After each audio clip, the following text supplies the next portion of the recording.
There's a war unfolding in Southeast Asia, but this isn't your cousin's Call of Duty match. This is Gray Zone Warfare, where bullets are scarce, comms matter, and one wrong peek turns you into someone else's kill cam content. With us today is the man holding the front line between devs and the community, Reddit firestorms, Discord mayhem, bug reports, and all. Let's get right into it. In a world where pixels meet passion, where lag is the enemy, and victory is fueled by questionable decision-making, three legends rise from the depths of digital depravity, armed only with their wits, their mics, and an irresponsibly high alcohol tolerance. Meet your hosts, the men, the myths, the mildly functional degenerates. Nickelodeon. Let's go! The leader, the host, the man who once rage quit so hard, his router called 911. Are you fucking kidding me? Hold fast. Let's go, boys.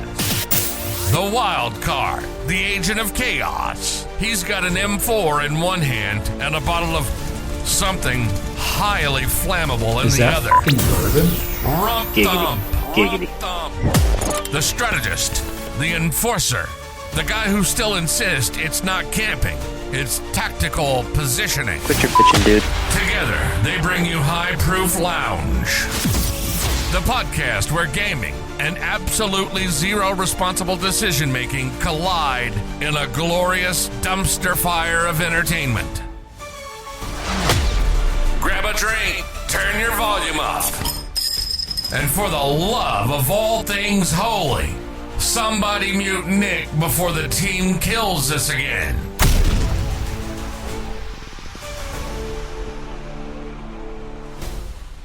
Welcome back to High Proof Lounge. Today we're diving deep into the world of Gray Zone Warfare, the ultra-tactical shooter that's redefining realism in gaming. This episode is the final installment of our GZW series for Season 1, and we're wrapping things up with a very special guest. And to help us break it down, we've got someone who's deep in the trenches, not with an M4, but with feedback threads, bug reports, and one of the most active communities in the genre. Jakub is the community lead at Madfinger Games, helping shape the player experience from the inside out. We're talking game updates, player feedback, and what it really takes to build a living, breathing battlefield. Jakub, welcome to the show. Hello. It's great to be here. Thank you for the invite.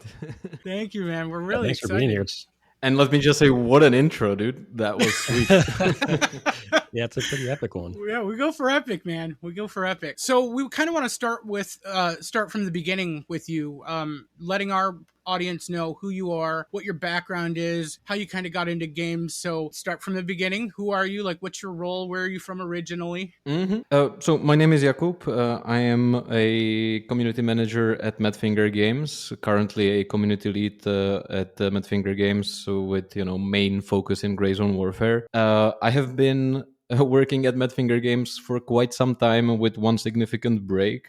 I have been there during the mobile era when Madfinger Games was leading the charge in mobile gaming, and then there was a period where I just needed a break because this industry is nuts. And I came back with the release of the early access of Gray Zone Warfare. I met on accident Mara, in the wonderful.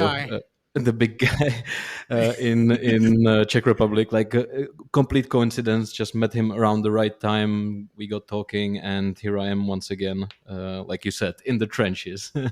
In the trenches, that's right. Awesome. Was there anything specific that he said that convinced you, or were you just already convinced? I think he said, "Do you want in?" And that convinced me. You're like, no, absolutely.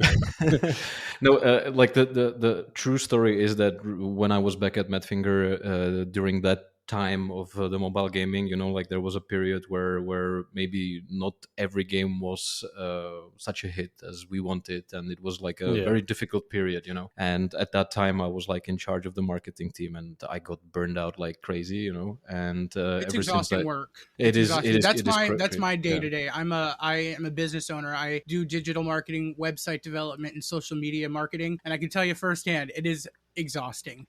Oh yeah. Oh yeah. Did you have any panic attacks in your line of work? Oh yeah, I'm having one right now as we speak. Yeah, one of my biggest clients is expanding, and they've opened 3 locations within 2.5, 3 years. So it's about every year we open a new location, and instead of opening in a new location this year, we've decided to buy a ginormous building, change the address, bring on more employees. So it's a lot of updates and a lot of this isn't right. This is I want this. I want that. It's a lot. It's a lot. Yeah, that doesn't sound like a very chill job, right? I don't think it ever is, but it's so the biggest thing for me is it's rewarding because I actually see execution of ideas that I get to present and that I curate. So I love the fact that I'm helping things grow. That's my most like. Yeah, I think that we have that in common, right? Like this is the exact thing I love about the work. It seems like we have more things in common than just just like panic attacks, but. I love it. I love being able to see things grow, and it's amazing because it's like I did that. I helped do that. So exactly, yeah. You see the results of your work, right? Exactly. Yep. It's one of my favorite parts about doing what I do, and I wouldn't change it for anything. Plus, I get to be my own boss too, so it's there's a positive. Well, I mean, it's not a positive for everyone, It's true. It's true. I mean, I feel like I'm a relatively good boss, but when it comes to bossing myself, that's an entirely different story. Oh yeah. I feel that all the way too. It's all about structure, man. You just got to be structured. It's like, what does it do as I say, not as I do? Yeah, exactly. Yeah, exactly. Yeah, but the good thing is that if you're your own boss, you can keep it a secret. So. Amen. Yeah, it's true. It's true. What grew you to Gray Zone Warfare specifically, though? That's what I'd like to figure out. Pick your brain about what is the difference between what you've done and what you're doing now that's different. Yeah. So before I answer that question, I'm just gonna walk you through basically like what the last couple of years have been like for me, so that you understand where I am right now. After I left Madfinger Games, I then worked for a couple of years on like indie projects. I also worked at Bohemia on DayZ doing community management as well. But then I switched industries completely. Was doing something video games adjacent, but not video games necessarily. And I was bored out of my mind, and I was obviously keeping tabs on what's happening at Madfinger Games, because like this is a place I really, really love. There's a lot of really fantastic people working there, really talented people working there. And I was like waiting, with anticipation what this next project going to be. Then I heard the stories that they're going to switch from Unity, which was the engine that we were used to, developing on, to Unreal. And all of a sudden I'm like, Jesus Christ, like this team that worked at Madfinger Games, they don't know Unreal, like how are they going to deal? And it's a big change. Yeah. So I was like, I will admit it, like I was very much like rooting for Madfinger, but at the same time I was really worried, And then when Gray Zone Warfare came out, and despite all the imperfections, it was such a fantastic concept, and I think that the execution as well was pretty amazing. It was basically like a love at first sight, and the reason why I mentioned DayZ as well is that there are games that have this X factor, like this something special, and you can feel it, and this is the same vibe I'm getting from DayZ, like every spawn is basically a new adventure. This is the same vibes I'm getting when I'm playing Gray Zone Warfare. Every time I head out into the jungle, I can meet crazy people. I can meet every deployment is a new adventure. So I think that's the thing, and then like I mentioned before, I love Mara, and like him actually offering me the chance to get back into gaming, that was like a no-brainer. These two factors combined, and I'm right where I'm supposed to be. Yeah, that's awesome. Are you a hardcore gamer at heart? Oh yes. My preferred gaming is probably done on a couch, though. I'm a PlayStation player, so I apologize for that. Hey, I started with the PlayStation as well. That little gray box changed my whole perspective on the gaming life. Gray box. Then, you mean the first one? Oh yeah, I was right there. That's where it started. Yeah, that's right. I was right there. I back then playing like Spyro and Crash Bandicoot and Crash Bandicoot was my first game. Yeah. dude, that was the shit. Oh yeah, I love that game. And actually, like have you played it recently? Like all these old games and maybe even the remaster. So we bought an upgraded, or not upgraded, but we bought an Xbox, and this was about 2 years ago, and this is when I was sick and needed something to play. We bought Grand Theft Auto 5, and I played it twice in about 3 weeks. I played it straight through, and I needed something else to play, and I was like, you know what, let's get some OG games. So we bought Crash, and we bought Spyro, and we bought Crazy Taxi, and I just went and just full nostalgia. I had so much fun. Oh, dude, it was so great. It was so fun. But do you remember these games being so difficult? Like when I was young and my brain was still, like very, very, very, very young, and I had all the reflexes and also patience, So I was able to do all these levels. But now these days playing it, I'm like, Jesus, raging like so crazy. Boring. Yeah, I know. They make them harder on purpose too now. Yeah, they have to. They have to. Like we know all the people above 30 is going to buy these games. Are going to make it more difficult. Yeah. Well, I mean, like the nostalgia is a giant thing these days, right? Like I've recently for sure. replayed the Oblivion, right? Remaster. Oh yeah. And once that nostalgia tank ran dry, I was like, this game is so old. Amen. Yeah. Hold a couple months ago. I think we talked about this before, but you played one of the original Modern Warfare versions. Do you remember that, Hold? Oh yeah, when I live streamed it in Discord to you. Yes. And, like pulled up a old 2009 Modern Warfare 2 lobby that still had players in it. Still had active players in it, and I'm like, what is this game? Like, it looks nothing like what we would play today at all. Oh man, I played this game like crazy, man. Oh yeah. See, I was, when I first started playing any game, it was, the OGs like Crash and Spyro and the original GTA, and I never, FPS shooter was never on my radar. Like anything that had to do with anything like FPS was like anywhere near it would have been Grand Theft Auto, like 1. And then, of course, as you get older, you start, you get more busier and start, finding the fact that girls are fun to hang around, and so you just you leave that kind of era, and then to rediscover it again, it's like, holy crap, this is fun. Like I have a friend who has been a gamer since he was young and still is to this day, and I would always call him a nerd. I'm like, dude, you're such a nerd. And then I'm like, now I'm just biting what I said. I am nerd. I am nerd now because I rediscovered nerd. this love for gaming. Yeah, that's exactly right. I've become nerd because, you rediscover something. I think with gaming, it creates that outlet of, obviously you have real life versus virtual reality basically, but you get to connect with people as well on a different level, like people that have the same interests and share the same kind of things. And you get, in a sense, to build your own like community out of that. So it's with certain people. That's kind of how I met Hold after I while I was sick and rediscovered gaming. I got to meet him. I met him through Call of Duty, and we've been friends for almost 3 years. A little over 3 years, I think. A little over 3 years now. Yeah, and he's great. Like my brother now. And that's what I love. Like that's the biggest thing that I love about gaming and how it's evolved. It's evolved from just being a game to now like being something that's more than just a game, which is amazing. Well, it's gaming communities. It's like the best gift you can think of, but also it can be a curse, because you are dealing with the most passionate people ever. That's true.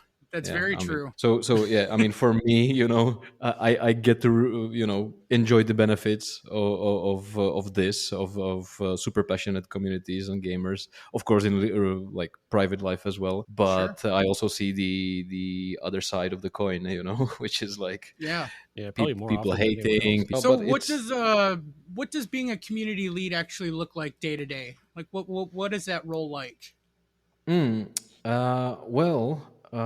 I am super lucky to have fantastic people working in my team as well. I don't know if you're familiar with Foxic, aka Michael and Very. We're pretty tuned into GZW. We've been wonderful. Since pre-launch. So yeah, I'm lucky enough to have these guys that are basically with their hard work allowing me to focus on some of the creative stuff, some of the comms, like the bi-weekly streams that we're doing. Basically being there, being seen, being heard by the community, so that they can have somebody to represent. The gaming company. It's not a black box anymore. There are faces that you can attach to the company, and these faces are talking to you and listening to you. That's important, not just talking, because that way you are just another company that is pushing shit down your throat, Right. but No, it's true. It's true.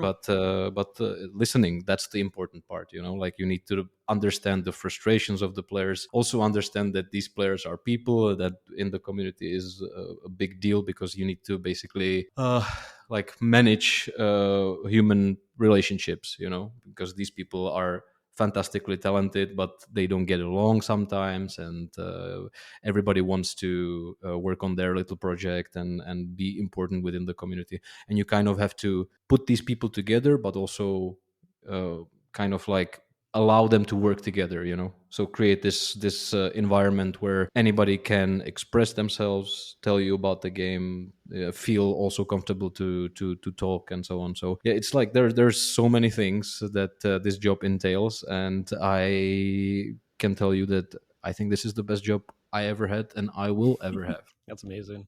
I bet I know during the bigger updates and stuff like that, during when it gets closer to, I don't know, 0.3, 0.4, all those, is there any certain chaos that you're trying to control or handle or mitigate? I'm Nope. sure there's probably a ton.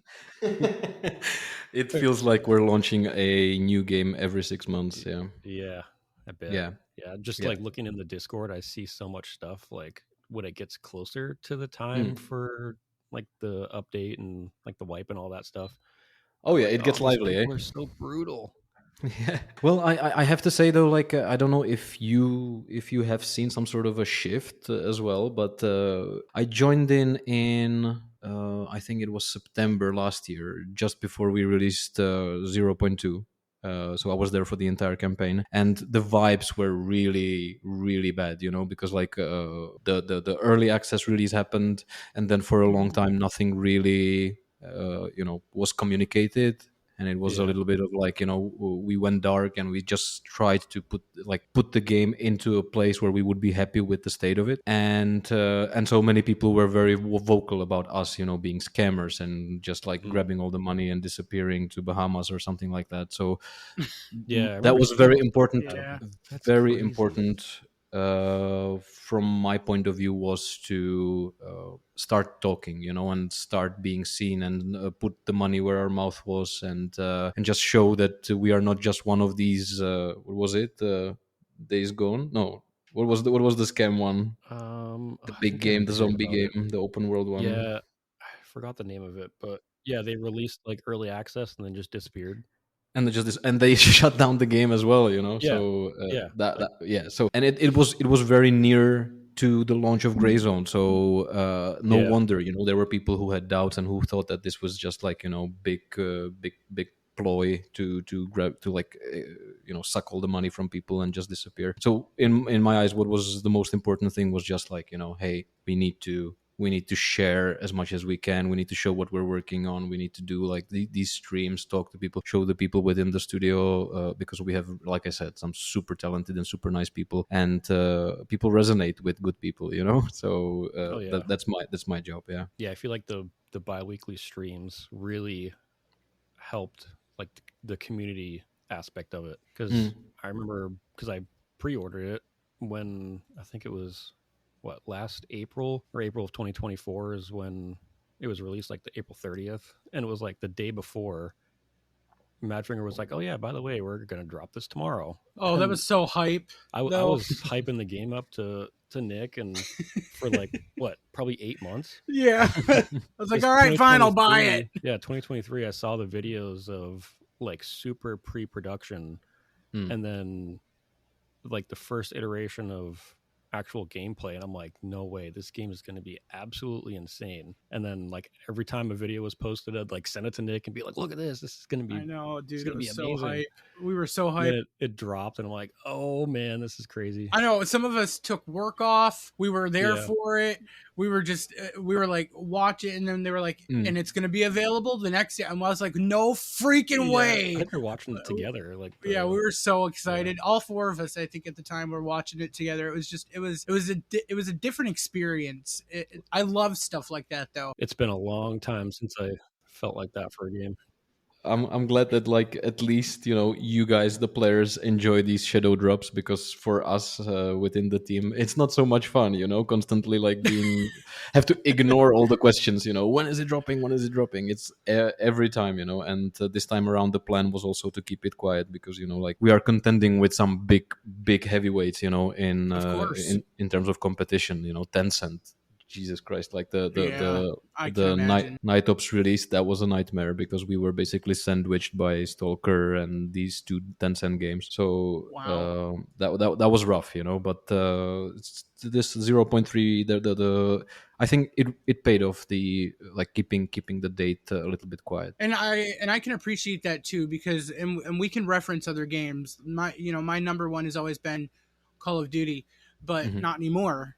I feel like Call of Duty has turned into basically everything that we kind of just described. It's basically turned in, for me at least, to a cash grab. I mean, we've got people running around as like Nicki Minaj and Snoop Dogg, but yet they're not taking care of the actual aspect of things, like keeping games active, like DMZ, for instance. I was a die-hard fan of DMZ. I believed in that game. I loved it. FPS, extraction, gas moving. You had a certain amount of time to do missions. And back in the days when it was still being supported, it was such a great game because people came together and helped each other out. And what it has turned into now is just straight toxic. It's just basically make sure you have the loot to just go after people and shoot. It's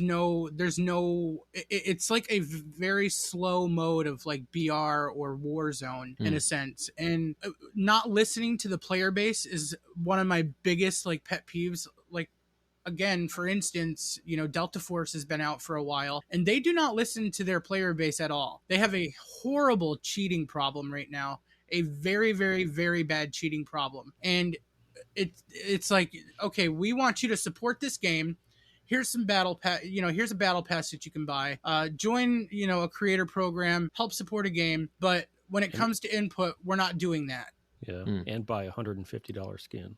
Yeah, which is insane to me. And you'll see people running around in those skins because they're diehards and they believe in the game that they play. That's great. But at the end of the day, if you look at their world chat, people are still saying they don't listen to this. We want gear compensation. We want them to listen. And I get it. You're building a game. You're not building, something light here. But when everybody's speaking up and you're now having multiple seasons and you're bringing in different like operators and stuff, no one cares about that. We want a game that's playable, that we can say, this is a great game. We love it. Listen to what we're saying. And some of these companies just don't take I don't know if it's the initiative or the care to listen to their player base. And that is one thing that we have not seen at all from Gray Zone. We see the work that's being put in on all aspects. I think it's very impressive. You have weekly. Come on, guys. The bipods are still not in the game. Come on. The bipods. Oh, man. That's not even something that, like, I don't feel is necessary, though. No, really? We hear it every stream, I don't either. But I mean, that's got to be user error though. When you think about it though, too, it's like focusing your attention on better aiming. Like just hold your breath at the right time, pointing your gun, learning better gun mechanics. I think because we are looking at more of like a real life version of an FPS basically. So it's like, is it user error or is it game error? It's like I tend to look at it like a compliment almost, because like when people are prioritizing these, I don't want to say details because for some people it's really important, to have this one dream thing in the game. But they are no longer complaining about some of the core things, like AI obviously is still a topic that, we will be addressing and we will be talking about a lot. But I believe that performance and AI are still like, and it got better, much better, all of these things. But when we're talking to like the passionate guys who are constantly, you know, keeping the conversations live on Discord and so on, they are not talking about these things because they can run the game well and they can play the game, and they also learn the fact that, you know, sometimes the AI is cracked for sure, you know, but sometimes also your skill is super important because they learn how to play against the AI, and they are focusing on these smaller things, you know, like, hey, I want to cook grenades, for example, and I want to have magnifiers on my weapons, you know, and I want to have this and I want to have that, and that is the place where we want to have this community, you know. We want them to be focused on bringing all these little things in to really allow them to have the dream experience that they want to have. Because you were completely right when you said, like, yes, it does feel like Call of Duty is abandoning what it once was, but it is also abandoning a huge chunk of the player base. You know, people are annoyed by these super overpriced skins and sometimes like the arcadey gameplay and so on. So they left this huge chunk of players on the table, and these are the players that we are talking to. These are the more serious, more adult players that want to be challenged, you know, and want to really have something that is closer to life, and it is challenging them. Yeah, I definitely feel that on a player aspect side of things. It's annoying because, again, you're picking up a game and you're playing it and you become passionate about it, and then it's like, we want you to love this game, we want you to play it, we want you to, you know, tell people about it, but then at the end of the day, it's like, but you're not doing anything to fix it either, and that's what's annoying. And it just, like, for me, like, I fell in love with Delta Force when we first started playing it. It holds, like, there's this new game coming out, and I'm like, I don't know, but we got everybody on board and started playing it, and we played through beta as well. Pre-releases, we got early access and stuff like that to the game, and I was like, okay, this is actually really cool. And for me, it's like, you know, finding high value loot, doing missions. There's no comms except for the people that you're actually playing with on your team, which I like, because it eliminates the toxicity that's not needed. Because again, like, even if I had that in Delta, I probably would have uninstalled it at least 5 times because I feel like a game like that, though, like super high competitive, fast pace, like you don't really need proximity chat. No. But when it comes to Gray Zone, where it's more like laid back and like you can hear the enemies talking, which Dude, is it's like amazing. benefit. These situations that happen, it's unbelievable. But I wanted to ask you guys, what do you think of the? This is my favorite thing that the Call of Duty franchise actually did with Warzone. I think it was where they actually don't, or they allowed the guy that you kill to have that one final sentence, or, you know, final scream or something like that. Do you remember that? I like that idea. I loved like it, it. to be honest. Yeah, it's so awesome. You can get that last dig in right before you get sent back to the lobby. That cracks me up. I've seen videos like that on like YouTube and TikTok and stuff where people have like clipped that, and it always cracks me up. I don't know what it is. It hits you right in the giggle parts, but it's freaking hilarious. I wish I had some reference on clips, but yeah, you could just go see it. That little last bit of like people like freaking out or swearing, it's or like 3 to 5 seconds of just screaming, and you're like, wow, that was fun. Sometimes it's genuine shock. Yeah, exactly. It's like, oh, good stuff. Or you hear a kid just screaming in the background. That cracks me up and every single controller time. hit the wall. I know. It's like, this game, I'm done. And he's like, all right, reload up. It's so good. It's so good. I love it. I guess that kind of goes into the next topic. So I know some of the listeners probably haven't really heard of Gray Zone because it's just PC, but if you were to describe it in one sentence, how would you do it? Oh, this is a challenge because the game can be a lot of things to a lot of people, you know. Yeah. But I always like I'm half jokingly say that it's like, and this is assuming that I'm talking to like a very very gamer that doesn't game super hard, you know. I always tell them like a casual gamer, like a super casual gamer that knows obviously what Skyrim is, but I'll tell them like, hey, imagine Skyrim with guns and your friends, you know. So, but that's obviously like a joke, you know. In real life, I would describe it more to like open world tactical immersive shooter, you know.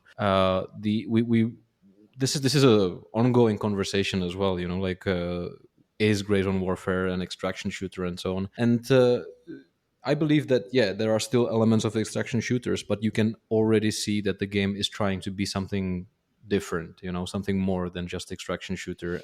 And we're really, really leaning into this open world where you really go on a mission, and the world immerses you, and you can do essentially anything, like you go there, that's your task to complete something, but you interact with another player, and all of a sudden you guys are taking on Fort Narith or something like that, like all these different things, every deployment a new adventure, that kind of thing. This is quite evident if you listen to Mara talk, because he really was affected by games like Ultima Online, which is like an MMO where you literally could do anything, like you could be this and you could be that, and you could really like find your game style that suits you and just do that, just complete freedom. And I think that ultimately this is his goal, like to have all of these wonderful things that he has in his head in the game, and just let the players loose and just find their own fun, Talking about Mara for a second. Mm-hmm. So obviously he's the one that came up with the concept of Gray Zone Warfare. I know you can't speak for Mara personally, but everything that we're seeing live as far as Gray Zone Warfare, I know there's always a team behind it, the brain, which would be Mara.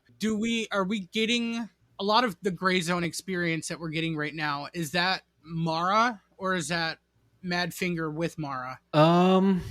That's an interesting question. I would say that the truth is somewhere in the middle, because it is true that this is very much Mara's project. Like in the past, Madfinger went through several projects where Mara was like, I'll let these guys handle the creative direction. I'll be the CEO, or I'll be the programmer. I'll focus on or I will focus on a different project, and so on. And you can when you talk to him, you can almost like feel it that he wants to do something on his own, so like basically put his vision into reality. And Sure. This time around, when and this is also part of the story where like he bet everything on one card, with Gray Zone Warfare, switching platforms from mobile to PC, and switching engines as well, and trusting his idea and his concept. And he really went for it, and it worked.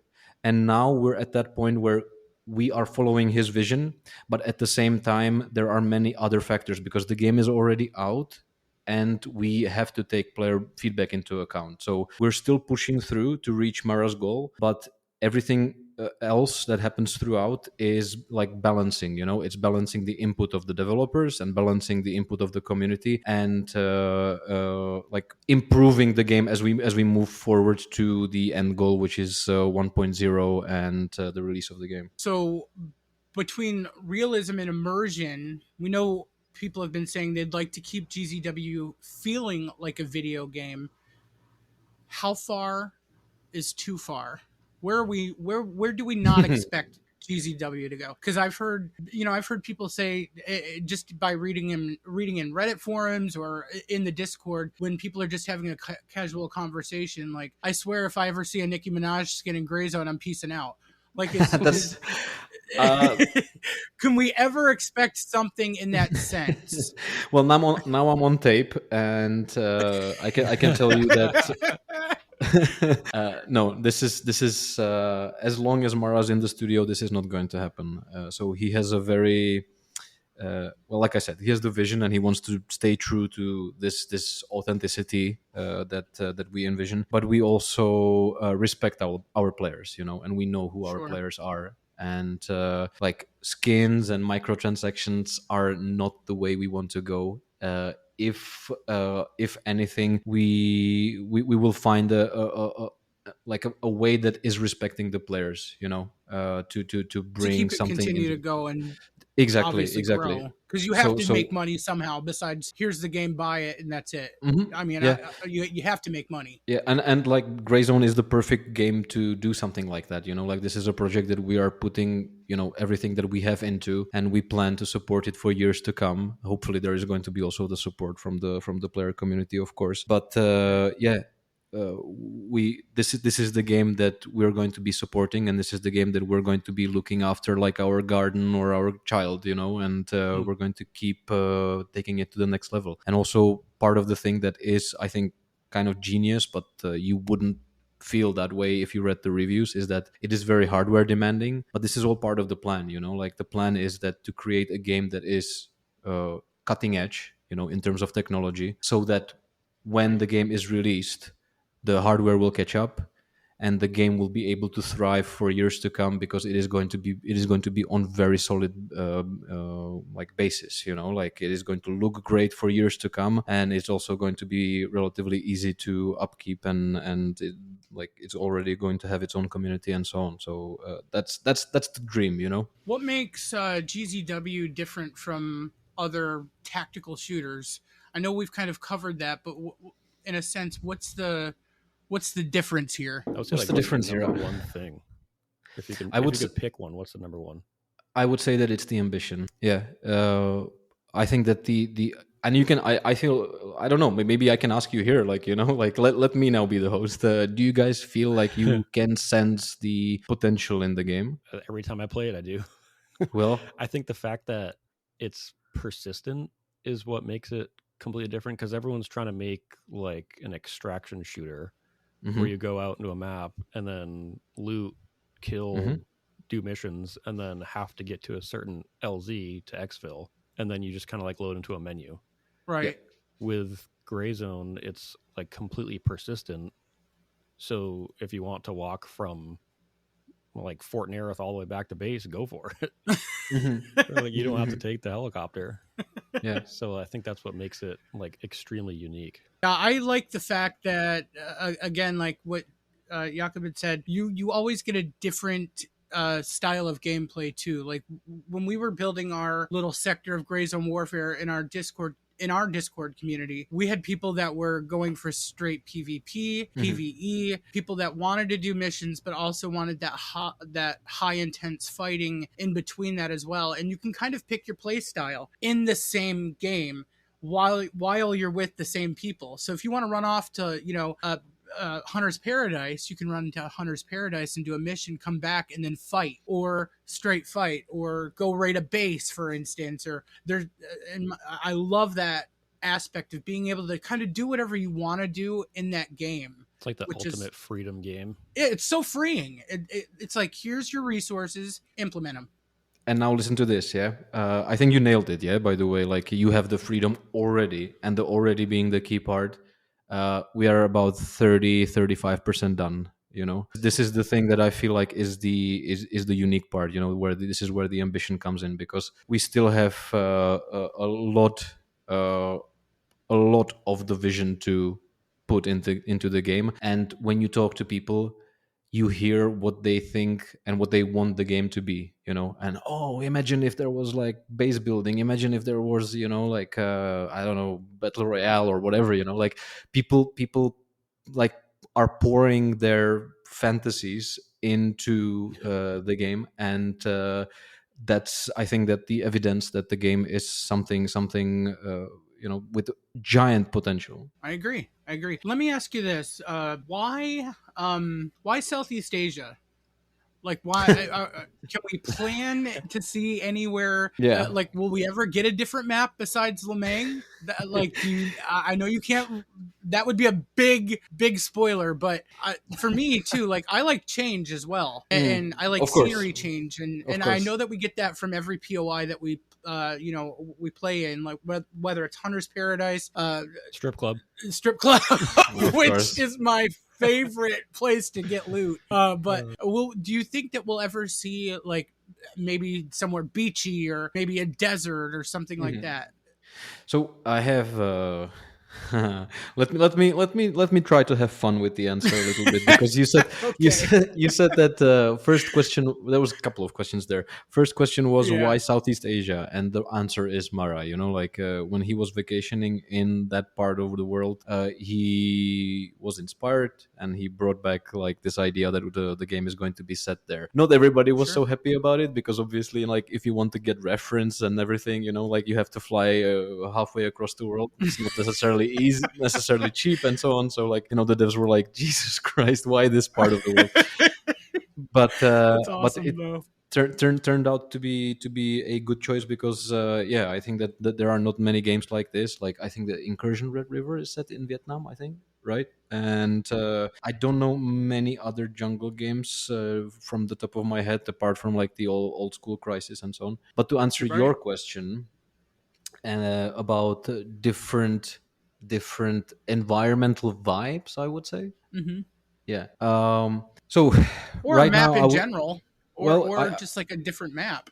I have like a leak quota for this podcast, I would say. So I will leak one thing. I dare leak one thing, and that in 0.4 we're going to introduce biomes. We're obviously going to be like, I'm not going to go into detail what that exactly means, but there are going to be changes in the environment as well. So Okay. first we're going to start with taking what we already have, the 42 square kilometers of Lamang, and populating it, making it more interesting, making it more different when you were exploring, right? And Right. then eventually, who knows, maybe we're going to move a little bit west and north and so on. I don't know, but there definitely is something that we can do. We can expand the island for sure. And the last thing I would mention is something that is sometimes mentioned by Mara to to everybody's like horror, because we don't really like want to reveal anything about that, and that is like the supernatural elements. There obviously there is something in Ground Zero. We won't reveal exactly what that is, but that thing might It's okay. actually. We'll cut it out. You can go ahead and tell us. Yeah, I ran out of my spoiler quota, so. But supernatural elements could also mean like change of environments, right? Sure. Yeah, there's been speculation, and I will throw this in there. Of like, how do I say this without having you spoil anything? Of like alien invasion. I've seen a lot of Reddit forums where Even people have based off talked what about. the AI say. Yeah, too. Like this, which cracks me up. First of all, let me give everybody at MFG props for my OCD. Thanks you so much for changing what some of the AI say, because that was driving me bonkers. Yeah, like, because you sit there and play a game for hours on end, and the dude walks up to you, and it's like having a weird dude whisper in your ear, these fucking frogs are pissing me off. I love that now. I'm like, thank God but it's those little tiny things that make such a big difference. Like when you're bored and you throw a stun grenade at an AI now and they like act dizzy. I love that. Yeah. I can't tell. I probably spent $10,000 alone throwing stun grenades at AI just because it was funny. Like those little things make such a big difference. But you might have a problem, Nick.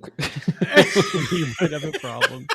You have to seek a Grey Zone therapist. Dude, exactly. Do you guys offer support? Every move matters, but so many of them. Exactly. What That's the hell? true. Every move matters.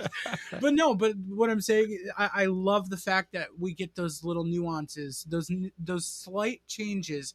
Even it could be from having a light on to a light off. Everything, because you spend so much time in a game, you realize those things are changing. So it's like with other games, like. We can reference COD again. They haven't when they have AI in their games, DMZ, and I think I don't remember if Plunder. I don't think it did, but it's always the same thing. So it just becomes a reoccurring cycle. Change is good, even when they're that Sometimes. small. But yeah, right. Well, yeah, that's true. But right, this not all is change is good, because then it. This is also important to mention. I think that comparing these things, these two games together, like a franchise like Call of Duty and then Grey Zone Warfare. I think that the main difference is that Call of Duty is becoming this more of like this behemoth, this pop culture behemoth, and similarly to like Marvel movies or something like that. It feels like everything is done with through like market research and what's going to resonate with the most amount of people, and you get lost in it, and it becomes like this cultural slop almost, and Right. and all the more reason why independent games like Gray Zone Warfare or independent movies like like the A24 movies, for example, are resonating with people these days because they are now the force behind the creativity and the experiments and everything, and they're willing to risk it, while Call of Duty plays it safe. Taking that extra leap and changing, and yeah, I completely agree with that. Well, I guess so with the changing and everything with, I don't want to say 0.4 soon, but it's going to be soon. So with 0.4, is there a specific feature or improvement that you're specifically excited about? Like any one thing? I think that there's going to be plenty of features that the community is going to be excited about. Like the thing that I'm really looking forward to is the lore parts, because I'm Yeah. very good friend with the writer of Gray Zone Warfare, and he has a very rich and twisted mind, and I can't wait for all these things that he's going to reveal, in these upcoming updates. So that's big part of it, but that's also my little thing, I'm a huge FromSoft gamer. Every one of those games I Yeah. love, finish multiple times and everything, and I love how they tell the story.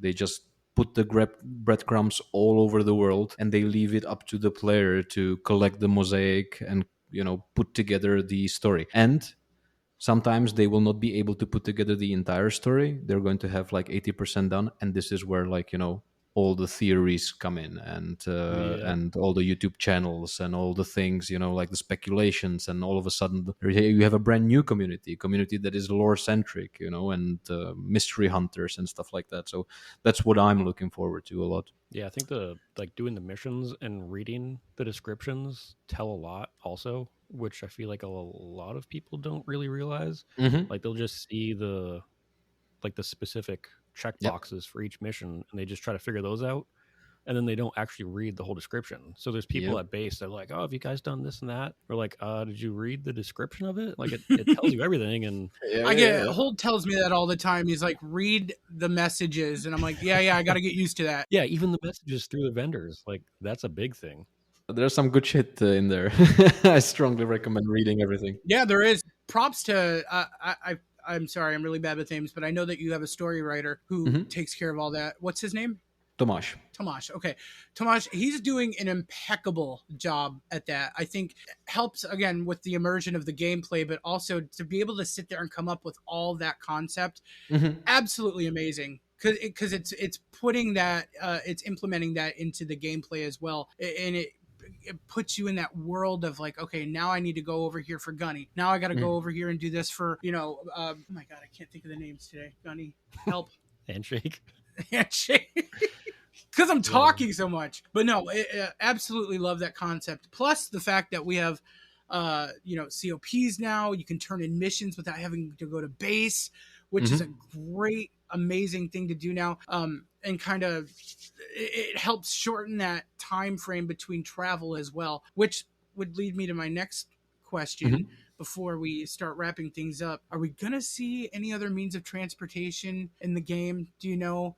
Like, are we going to see like scooters or Humvees or any rickshaw tanks? I can't even imagine. Yeah.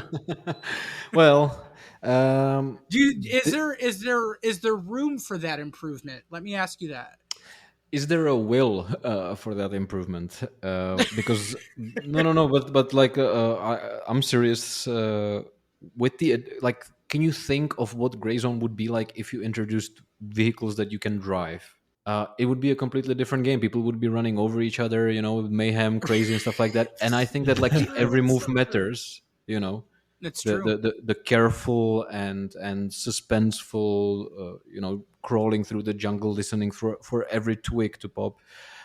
That's gone, and I don't think that it's necessarily a good idea. And I'm very confident saying that because I'm repeating what Mara's thinking, So well, we'll we're see. gonna move on to our one segment here. We pulled some community questions, and we wanted to see if you could answer those for the people that have asked. Without giving away too much. Right. Okay.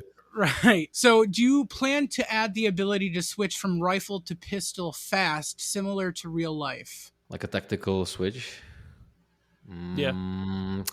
Well, those are good questions for the designers, I would say. And this time around, I'm here by my lonesome, so I will say, It's sure, okay. why not? Well, it's only season 1, so we're definitely going to have you guys back. Couple more questions. Any plans for adding female PMCs?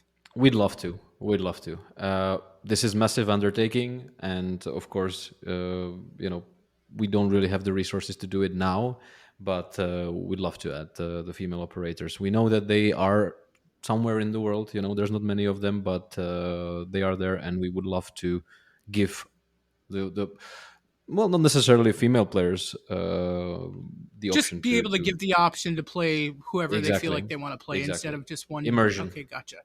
Yeah, absolutely. Yeah, I mean, we kind of already touched on like the new map area additions to Lemang, and I guess it's kind of touching on, I think 0.4, it's doing the like flooding and stuff, right?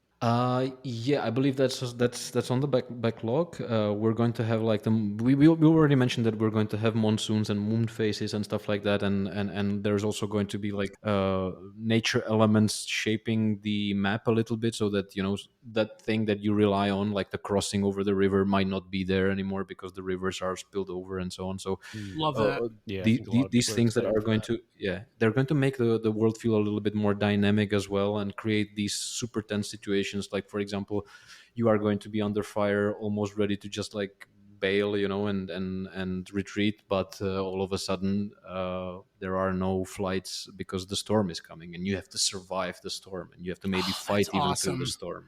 I love that. That's cool. That's cool. More immersion. My biggest question, personally, that I have, and Hold's laughing because he knows. Yeah, every time we play. Every time I play, can I get? Please, this is a Nickelodeon Gun exclusive question here. Jakub, brace. Can I get some auto walk in the game, please? Oh, can you make it happen for Nick? Filthy casual. Yes, I have to. Listen, I have OCD a little bit. I get antsy, and when I'm walking from point A to point all the way up to Crimson, I feel like I need to go take a bathroom break while I'm walking, just because of that real life experience. Can I get some auto walk? It's not the first time I'm hearing this feedback. So like, if a couple of more people join in and make it an I'll issue. start a forum and everything if that's what it takes. Oh, awesome. Well, I love that it's an option. All right, so we're just going to kind of wrap things up. We have a couple rapid fire questions for you. Just say off the top of your head. Hold, if you want to go ahead and start that with the first one, and then we'll just kind of take over until it's over. Yeah, that works. All right, Jakub, what is your favorite weapon in the game? Favorite weapon in the game? Oh, Christ, SVD. Most rage-inducing moment you've seen or experienced? Sifu, the game. Is this supposed to be like Grayzone Warfare specific, or? Well, yeah, but it's fine. It's fine. Dude, I hurt my fingers playing that game. That was the most rage I've ever experienced. Oh, did you really? Okay. Yeah, I did. All right. Wow. What's one feature you think people sleep on in Grayzone? Sleep on meaning that they forget about it. Yeah. That's a good one, but this is not very rapid of me thinking. It's okay. God damn it! Oh, yeah, like that. You have like options that people don't even know that these options are there. Like you can when you're aiming down sights, you can toggle how tall or low your crouch is. That's what I was gonna say. Yep. Yeah, you can also like zero in, right? Like all these things that the casuals probably don't know. So there are those things that many small different things that the people don't even know, and that they are making you more efficient when you're playing the game. Okay, if Mara handed you the keys to Grayzone Warfare and you had full control, what's one thing you would nerf? Well, obviously, I would say that the AI could sometimes be nerfed. Can't say AI. Okay. That's funny. What I would nerf. I would say that I would nerf the M4. I would say that like the meta is still M4, and really? I think that it might be a little bit too. Like okay, so here's a hot take. Okay, I love it. I think that you should start with literally the most shit weapons you can find, you know, and you really have to scramble for a functioning weapon, you know, like a half broken up AK or a pump shotgun or like a bolt rifle, you know, and work yourself up to where M4 is like the end goal, you know. So I think that we should be more steep when it comes to giving players really cool weapons, at least at the start of the game. I like that. What would you say to a new player thinking about trying out Gray Zone Warfare? This is your pitch. Pitch a new player. Some of our audience, people in our audience, don't play it. Mm-hmm. What would you say to them to convince them to play it or try it? I would tell them that playing Gray Zone Warfare is not like playing a game where you can switch off really, but it's more like a game where you need to focus and relax through focusing, you know. Every move really does matter, and you really have to you are really going to experience a very immersive and surprising sometimes experience, because the community is what makes the game like that's the cherry on top, you know. Using that voice option, that proximity chat, that's the most valuable button on the keyboard when you're playing Gray Zone Warfare, I think, you know. And just like use it, meet people, and experience very high adrenaline experiences. Yeah, Perfect. definitely agree. So, kind of wrap up some of it. Where can people follow you or stay up to date with Gray Zone? So essentially every social media that you can think of. I would strongly recommend subscribing and following our YouTube, where we essentially put every video thing that we produce. And some of those things are, I would say, not just informative, but also hopefully quite fun.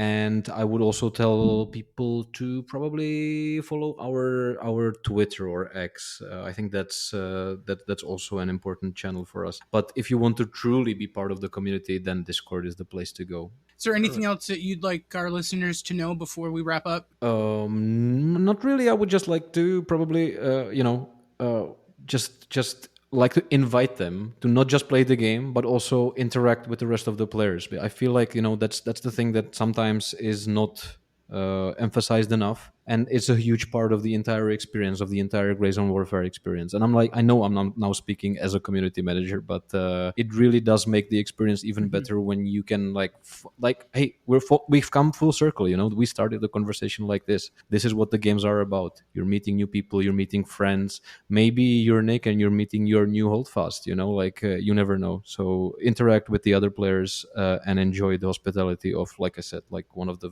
friendliest gaming communities around. Jakub, thank you so much for joining us today. It's been awesome getting an inside look at Gray Zone Warfare and hearing your perspective as the community manager all the way from the Czech Republic. Your insights into the game's development, the community, and what's coming next have been super valuable, and they really have. I love the fact that you gave us a little bit of sauce there. I know our listeners are going to be excited to dive in and check it out. For anyone tuning in, if you haven't already, be sure to follow the whole Gray Zone Warfare experience and the team on all their socials, the Discord, Gray Zone Warfare, their X, their YouTube channel. Make sure you guys, like Jakub said, go listen and be active in the community. If you have any questions or comments, concerns about the game, I can say beforehand, and I know Holt can as well, that we have been a part of Gray Zone since pre-release, way before then. Looking at the game and from where it started to where it is today, it has made massive improvements, and it is only going to get better. If you're a fan of tactical shooters with deep immersion, this one is definitely deserves a spot on your radar. Thanks again to Jakub and all of you for listening. Don't forget to subscribe to High Proof Lounge, leave us a review, and share this episode with your squad. Until next time, stay sharp, stay safe, and remember, every move matters.